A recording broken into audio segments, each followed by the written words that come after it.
Rosslyn is a private chapel founded in 1446 by William Sinclair, Earl of Caithness and Orkney. It is located in Scotland. In the 1990s, as a young explorer, historian and relic hunter, I ventured there 3 times to undertake private research. I was able to gain free access through my Masonic connections. In 2003, Dan Brown published a novel entitled The Da Vinci Code, which featured Rosslyn Chapel. This became one of the best-selling books of all time, with well over 80 million copies sold and it being translated to 44 languages. Thereafter, the Da Vinci Code movie was released in 2006 with actor Tom Hanks. After this, Rosslyn became a tourist hotspot. Now with many millions of visitors, the entire landscape around Rosslyn changed, with the building of large car parks to accommodate the masses and the endless chains of buses.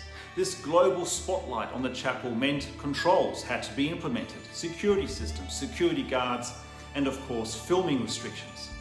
Today it is near to impossible to conduct the sort of research that I did in the 90s, let alone get a camera in there free of hundreds of tourists looming about looking for the lost grail.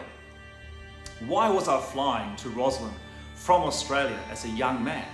The reason stems from the fact that in my research on the German Order and Thule Society, I had uncovered that Heinrich Himmler had sent a highly talented and qualified group of academics and Ahnenerbe staff to Rosslyn Chapel. What was Himmler looking for? It soon dawned upon me why, as the Earl of Rosslyn was in fact the Jarl of Orkney. There was a Norse connection. Whilst the theories of Christ's Grail being hidden by Knight Templars was a theory I had to consider, I felt there was more in Rosslyn than just Christian artifacts. When I was accepted into the higher orders of Freemasonry, including the Knight Templars and the Knights of Malta, my suspicions were confirmed. In around this time, the former Director of Historical Studies of Church College, Cambridge, and lecturer at University College of London, the late Dr. Andrew Sinclair, a member of the Knight Templars, undertook ground-penetrating scans of the site, finding hidden vaults. Although his apparently unauthorized drill and endoscope operations were not successful due to time limitations. In 2004, I published my initial findings in the Freemasons Victoria magazine, November edition. In 2006, this was followed by the release of my book, The 99 Degrees of Freemasonry by Seaview Press, then the American Cornerstone Publishing. Here, I included a controversial alternative foundation story behind what is called the Apprentice Pillar of Rosslyn. I concluded that the pillar was in fact the Norse Yggdrassil tree, and I will now read to you what I wrote. The current challenge remains to decipher Rosslyn's symbolism. The chapel contains a wide variety of religious and mystic images. Medieval Christian symbolism sits side by side with Greek, pagan, Celtic, Hindu, and even Nordic carvings.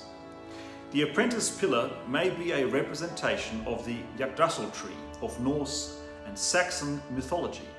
The crown of the tree depicts the 12 constellations of the zodiac, and at the bottom of the pillar, the dragons of Niflheim are shown entangled in the root of the tree. Now, I have a copy of the so-called Apprentice pillar, and I will show a photo of the Apprentice pillar that I took back then to you as well. But you'll see at the bottom part, very clearly visible here, are the dragons of Niflheim, which are so clearly part of the Viking mythology, not so much Christian mythology. Having said that, we know the Christian concept and term of hell was actually taken from the Norse and Viking concept of Helheim, as well as Niflheim, the place of the dead. In 2010, I donated a number of relics and artifacts to the Freemasons Museum of the Grand Lodge of South Australia and the Northern Territory, including a life-size reproduction bust of a Knight Templar initiation ceremony, a stone carving found in Rosslyn. This remains in the Klovekorn collection of the museum, which is open to the public. But the discovery of an alternative theory behind the Rosslyn Apprentice pillar especially as my reasoning behind the symbolism was difficult to refute, made global headlines within Freemasonry. This news was picked up by independent historians who placed the Klovekorn pillar theory into the world's largest online encyclopedia, Wikipedia, on the Rosslyn Chapel page. There it has stood for some 16 years, and my career as a relic hunter formally commenced.